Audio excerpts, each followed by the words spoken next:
মাঝে মাঝে সামনে এমন ভিডিও আসে যে দেখি পান্তা ভাত দিয়ে হচ্ছে বিভিন্ন রকমের ভর্তা বানিয়ে হচ্ছে মেখে মেখে খাওয়া হয়। আবার অনেককে তো দেখি যে একদম মরিচ পুড়িয়ে লবণ মাখিয়ে তারপর হচ্ছে পেঁয়াজ দিয়ে মেখে হচ্ছে পান্তা ভাত দিয়ে গিলে ফেলে।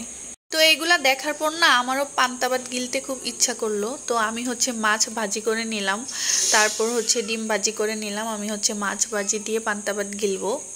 তো আমি হচ্ছে পান্তা ভাত খাই, তবে বেশি একটা খাওয়া হয় না। তো পান্তা ভাত খেলে না, গরমকালে পান্তা ভাত খেলে হচ্ছে পেটটা অনেক শান্ত থাকে আর মনটাও অনেক শান্তি হয়। তো এই জন্য হচ্ছে মাঝে মাঝে গরমকালে পান্তা ভাত খাওয়া হয়। তো এখন আমি সুন্দর করে একটা মাছকে পুরা মরিচ তারপর হচ্ছে পেঁয়াজ লবণ সরিষার তেল দিয়ে মাখিয়ে নিলাম। মেখে হচ্ছে এটাকে সুন্দর করে একটা ভর্তা বানিয়ে নিব। আর হচ্ছে একটা ডিম ভাজি করে নিলাম। তো হচ্ছে পান্তা ভাত দিয়ে খাবো। অনেকে হচ্ছে মরিচ পুড়িয়ে আবার সাথে কাঁচামরিচও নেয়, তো এত ঝাল আবার আমি খেতে পারি না, তাই আর কাঁচামরিচ নিলাম না।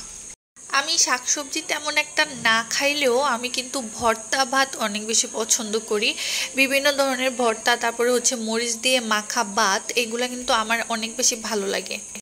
তো আমি ডিসিশন নিয়েছি একদিন হচ্ছে সব রকমের ভর্তা বানাবো, বানিয়ে হচ্ছে একটা ভিডিও করব, তারপর হচ্ছে মজা করে খাবো।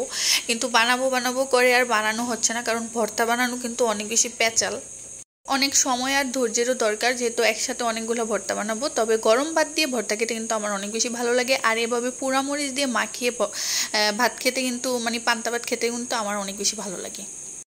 তো এটা হচ্ছে পরের দিনের ভিডিও। পরের দিন আবহাওয়াটা অনেক বেশি সুন্দর ছিল, আকাশটা ঝলমলে ছিল। এইরকম ওয়েদার আমার অনেক বেশি ভালো লাগে, যেখানে রোদ জলমল করবে কিন্তু গরম লাগবে না, ঠান্ডা থাকবে, তারপর হচ্ছে বাতাস থাকবে। তো ওই দিনের আবহাওয়াটা অনেক বেশি সুন্দর ছিল, তাই হচ্ছে আপনাদের সাথে শেয়ার করে দিলাম। আর এই যে দেখুন, পুকুরের পানিটা একদম স্বচ্ছ সুন্দর ছিল। এই সকালবেলা দেখতে আরও বেশি ভালো লাগে, কারণ হচ্ছে সকালবেলা এখানে মাছেরা উকি ঝুঁকি দেয়, মানে সকালবেলা মাছ বেঁচে থাকে। তো এই দৃশ্যটা দেখতে কিন্তু অনেক বেশি ভালো লাগে। তারপর আমি চলে আসলাম টিউশনিতে। টিউশনি করানোর পর দেখলাম যে একটা ফুচকাওয়ালা ভাই ফুচকা নিয়ে বসছে। তো ভাবলাম যে ফুচকা খেয়ে যাই, কারণ অনেক দিন হয়েছে ফুচকা খাই না।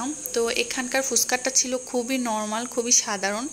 এখানে 30 টাকার ফুচকা বিক্রি করে, 30 টাকা দিয়ে ভালোই দিয়েছে ফুচকা। 7টা না 8টা ফুচকা যে দিয়েছিল, কিন্তু খুবই নর্মাল ছিল। উপর দিয়ে ডিম বা ওইরকম কোনো কিছুই দেওয়া হয় নাই, ওইরকম এক্সট্রা কোনো মশলাও দেওয়া হয় নাই। কিন্তু মোটামুটি মজাই ছিল, কম মশলার মধ্যে এরকম কম মশলাদার ফুচকা খেতে কিন্তু ভালোই লাগে। আবার দেখা যায় যে কিছু কিছু ফুচকা আছে প্রচুর পরিমাণে মশলা ইউজ করা হয়, ফুচকার ভিতরে মশলা দিয়ে আবার উপর দিয়ে অনেকগুলো মশলা দেওয়া হয়। আর যে যাই বলেন না কেন, আমার কিন্তু ফুচকার চেয়ে পানিপুরি বেশি ভালো লাগে। কারণ পানিপুরি হচ্ছে টকে চুবিয়ে চুবিয়ে খাওয়া যায়, তো ফুচকাতে হচ্ছে টক দিয়ে দিয়ে খেতে হয়। আর পানিপুরিতে তো টকে চুবানো থাকে ছোট ছোট ফুচকাগুলা। তারপর বাসায় আসলাম, বাসায় এসে দেখি ভাবি পুরি নিয়ে আসছে, তো পুরি খেয়ে নিলাম। এটা ছিল আমার সন্ধ্যা নাস্তার সাথে চাও খেয়েছিলাম। তো আজকে এই পর্যন্তই। ভিডিওটি ভালো লাগলে অবশ্যই লাইক কমেন্ট শেয়ার করে দিবেন।